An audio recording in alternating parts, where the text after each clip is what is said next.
Hello friends, welcome to बानी डोज। आज की इस वीडियो में हम बात करेंगे इंट्रोडक्शन टू बी ट्री की। But before that make sure like the video and subscribe to बानी डोज।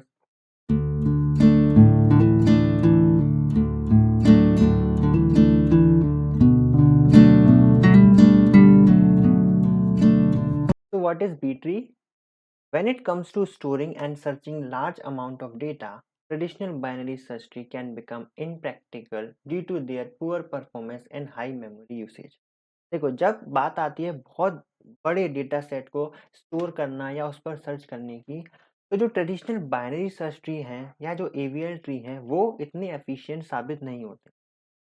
अभी जब हमने बाइनरी सर्च ट्री पढ़ा, एवीएल ट्री पढ़ा, तब हमने वहाँ देखा कि हमने बहुत छोटे-छोटे डेटा एलिमेंट्स पर ये काम, बट बहुत बड़े-बड़े डेटा सेट जैसे डेटाबेस का डेटा हुआ, उन पर जो हमारे ट्रेडिशनल बाइनरी सर्च ट्री वो एफिशिएंट साबित नहीं होते, तब हमें बी ट्री की तरफ रुख करना पड़ता है। बी ट्री क्या है? B tree also known as B tree और balanced tree are a type of self balancing tree. एक तरह का सेल्फ बैलेंसिंग ट्री है that was specifically design to overcome this limitation, जो इस एफिशिएंसी को बढ़ाता है और जो लिमिटेशन है हमारे बाइनरी सर्च ट्री की उसे दूर करता है। Unlike traditional binary search tree, B tree are characterized by the large number of key that they can store in a single node. जैसा हम बाइनरी सर्च ट्री में देखते हैं, हम हर एक नोड में केवल एक ही की या एक ही डेटा को स्टोर करा सकते हैं, जबकि बी ट्री में हम मल्टीपल डेटा को एक ही नोड के अंदर स्टोर करा सकते हैं, which is why they are also known as large key tree. इसलिए इनको लार्ज की ट्री भी कहा जाता है।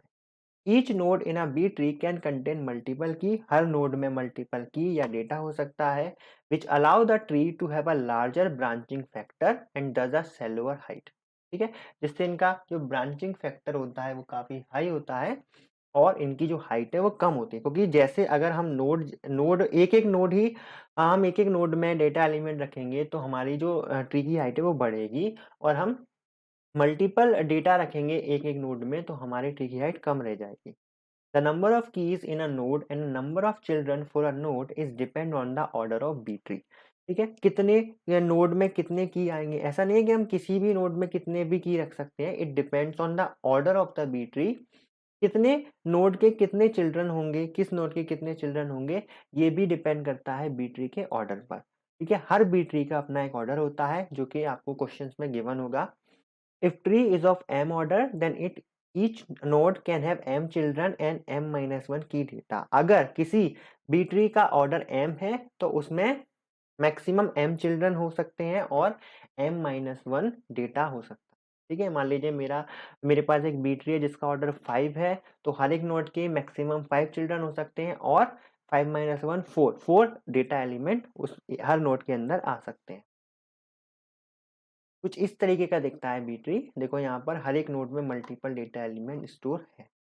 और अब हम इसकी प्रॉपर्टीज देखते हैं बी ट्री की। All the leaf node must be at same level.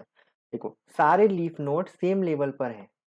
ठीक है, तो ये बी ट्री की अच्छी प्रॉपर्टी है कि सारे जो लेवल होते हैं, वो सारे जो लीफ नोड होते हैं वो सेम लेवल पर होंगे। All node except root must have at least m upon 2 minus 1 and maximum of m minus 1 keys। सारे नोड रूट को छोड़कर उनके पास एटलीस्ट m upon 2 minus 1 और मैक्सिमम m minus 1 कीज होंगी। All non leaf node except root. Non leaf node मतलब internal node, लेकिन root को छोड़कर must have at least m upon 2 children. कितने चिल्ड्रन होंगे? एटलीस्ट m upon 2 चिल्ड्रन होंगे। m क्या है? Order of the B tree.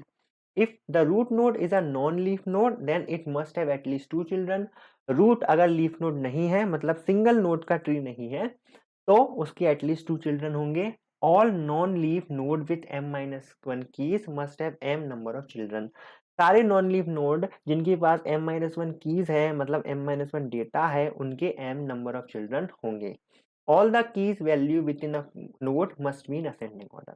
सारी जो कीज हैं नोड के अंदर वो असेंडिंग ऑर्डर में होगी। जैसे यहाँ पर देखते हैं, जैसे इस नोड में 35 और 65, तो ये देखो असेंडिंग ऑर्डर में लिखा है 10 और 20, 40, 50, 17, 80, 90।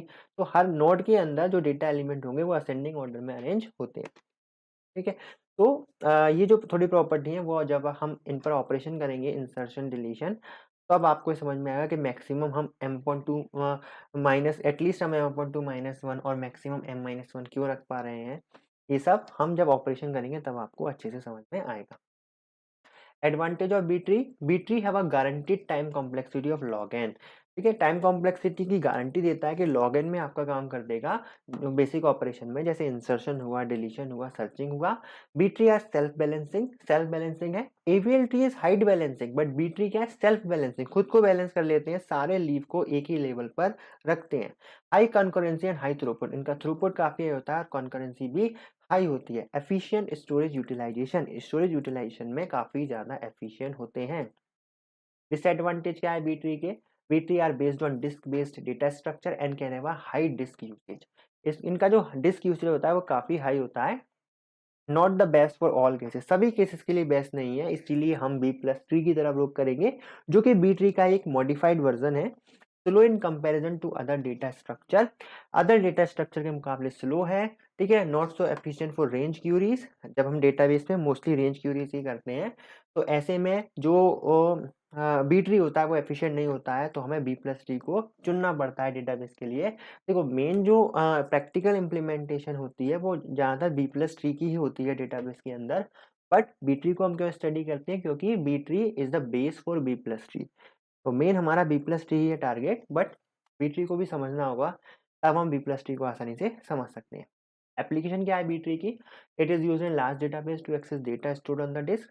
बड़े डेटाबेसेस में डेटा स्टोर करना, उसे एक्सेस करना के लिए यूज होता है। Searching for data in a data set can be achieved in significantly less time using the B tree. सर्चिंग आसानी से कर सकते हैं बड़े बड़े डेटा सेट में। With the indexing feature multi level indexing can be achieved.